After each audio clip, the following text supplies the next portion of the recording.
मई जैसन होखे नहीं कोई, सपना के बुनेली ही होई।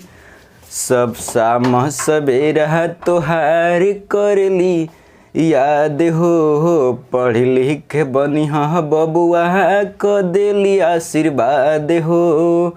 माई बाबू के तू हो चरण में रही हा, पढ़ लिख बनी के तू हो घरे उबरी हा। हेलो मेरे दोस्तों, नमस्कार। आपको माता पिता का आशीर्वाद हमेशा आप बने रहे और आप संघर्ष करते रहिए और माता पिता को हमेशा नाम रोशन करने के लिए रात दिन संघर्ष करते रहिए। जो भी आपका दिक्कत आ रहा है दिन पल में ख़त्म हो जाएगा, ज़िंदगी पल में बदल जाएगी। तो उसी तरह मेरे दोस्तों, आपका जो भी दिक्कत कठिनाई जो है आपको पल में बदल जाएगा और आपके दिमाग में, आपका घर परिवार में रौनक ही रौनक आएगा संघर्ष जब कीजिएगा। तो आते हम एक क्वेश्चन, आपको एक कंसेप्ट बताने के लिए। Time graph, motion time graph. यह क्वेश्चन जो है किस किस बच्चे के लिए जरूर पड़ सकता है?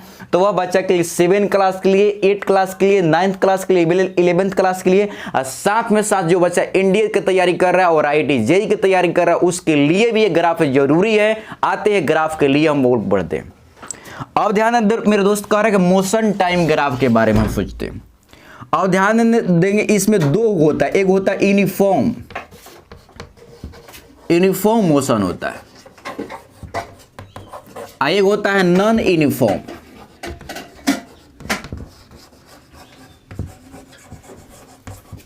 एक होता है रेस्ट मोशन। अब ध्यान देना जरूरी है कि मेरे जब रेस्ट में है तो इसका मतलब ग्राफ कैसा बन जाएगा। मान ली कि बंदा हुआ रेस्ट में, तो ग्राफ ऐसा सीधा बनेगा। यहाँ पर हो जाएगा डिस्टेंस, यहाँ टाइम। मतलब कि यहाँ पर यह कह दिया कि यह जो बंदा है रेस्ट में है, मतलब कि मूव नहीं कर रहा है। यह ग्राफ इंडिकेट कर रहा है। काहे? तो काहे कि मतलब कि देखिए यह टाइम बदल रहा है, इसका टाइम, डिस्टेंस नहीं बदल रहा है। तब मान लीजिए टाइम बदल रहा है, 2 का 9 से 10, 10 से 11, 12, 13, इस तरह का टाइम अगर बदल रहा है। अब बंदा वहां पर वहीं पर जस्ट का तस है, इसका मतलब कि उसका पोजीशन में कोई बदलाव नहीं आ रहा है। इसका मतलब कि वह रेस्ट में है और टाइम बदल रहा है, तो इसको कहेंगे रेस्ट। तो यह रेस्ट कहेंगे। रेस्ट का ग्राफ ऐसी तरह बनता है मेरे दोस्तों। मतलब कि आपको टाइम वेरिएबल है और डिस्टेंस कांस्टेंट हो गया, फिक्स हो गया, निश्चित हो गया। तो आई होप आपको समझ गए होंगे।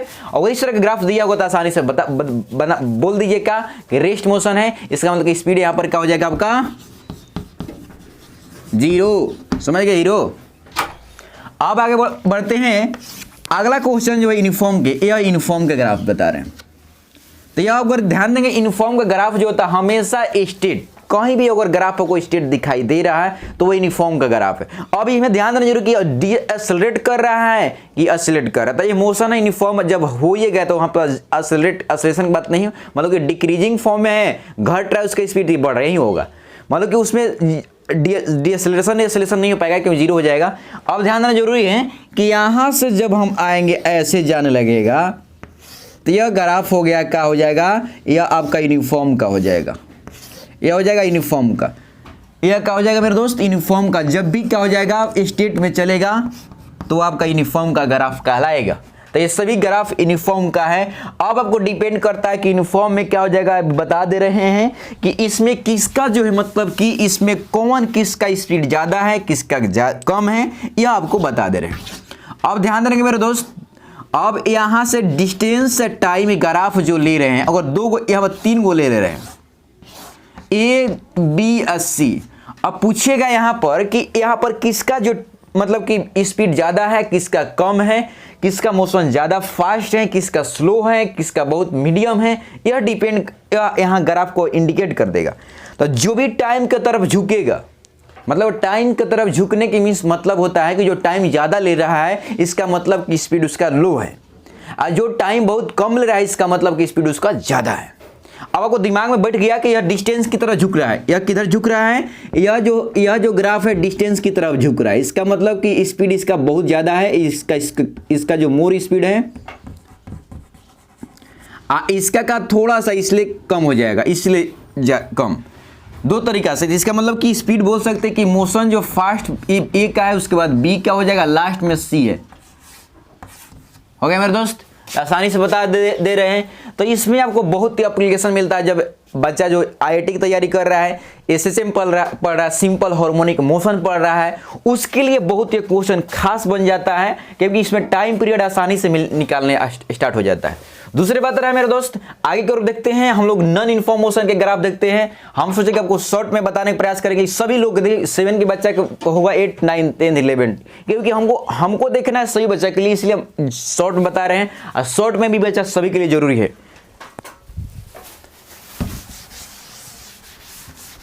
मनवा के कर जनी बबुआ मलिन हो, सुबह घड़ी आई तोहरी एक दिन हो, जे तोहरा पे हौसले बउए सामने आई।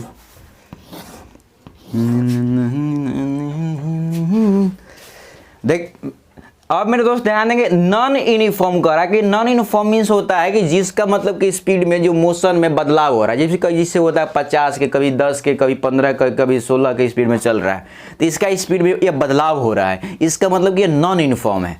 यह कर्वपाथ जैसा, मतलब कि इसको हम ग्राफ खींचेंगे तो यह कर्वपाथ के बन सकता है, ऐसे कर्वपाथ जिसे जो बनाए हुए हैं, तो ये सब कर्व लीनियर है। ये क्या है? कर्व लीनियर है। और ए का स्पीड देखते हैं, बी का स्पीड, सी का स्पीड देखते हैं, तब वो दिमाग में आ जाएगा यहाँ से कि ए का देखिए अभी जस्ट बताया कि डिस्टेंस की तरफ जो झुकेगा तो उसका स्पीड का ज़्यादा होगा, ये बता दिए। तो आपको जो कर्व लीनियर जो भी ग्राफ दिखाई देगा तो आपको दिमाग में आपको सेट कर लेना, एकदम सेटअप लिखा कि वह नॉन यूनिफॉर्म मोशन का ग्राफ होगा।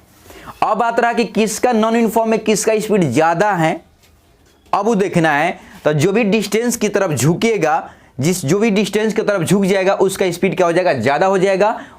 जिसका टाइम की तरफ झुकेगा स्पीड उसका कम हो जाएगा।